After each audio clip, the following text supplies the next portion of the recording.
So when we are into new creation, the devil cannot enter into the new realms of spirit.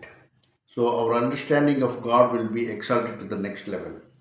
When we are in the next level, devil cannot have that capacity to reach you. That's why every day, according to the words in the Corinthians chapter 3:17, we are growing glory to glory, glory to more glory, exaltations to more exaltations.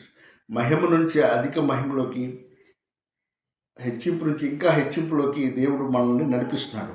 So మనం దేవుని వాక్యానికి connect అయ్యి దేవుణ్ణి ఆరాధిస్తూ, ఆరాధనలో దేవుని సంతోషాన్ని మన గుండెల్లో తీసుకున్నప్పుడంతా కూడా దేవుణ్ణి ఆరాధిస్తున్నాం. సో దేవుణ్ణి ఆరాధిస్తున్నటువంటి ప్రతి క్షణం కూడా మనం మహిమ నుంచి అధిక మహిమలోకి, హెచ్చింపు నుంచి ఇంకా హెచ్చింపులోకి దేవుడు మనం తీసుకుని వెళ్తాడు. So at the same time there are many people, they want to see us not with the glory of God.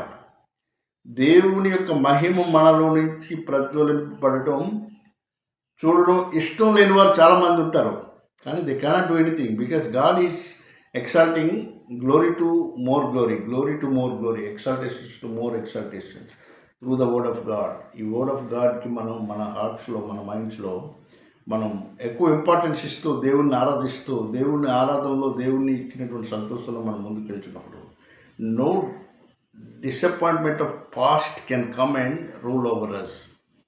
ఈ గతానికి సంబంధించినటువంటి ఏ యొక్క నిరాశ, నిస్పృహలు ఇవేవి కూడా మన ఆలోచన విధానానికి కానీ, మన ప్రజెంట్ ఇప్పుడు ఉన్నటువంటి దేవుని సన్నిధికి సంబంధించినటువంటి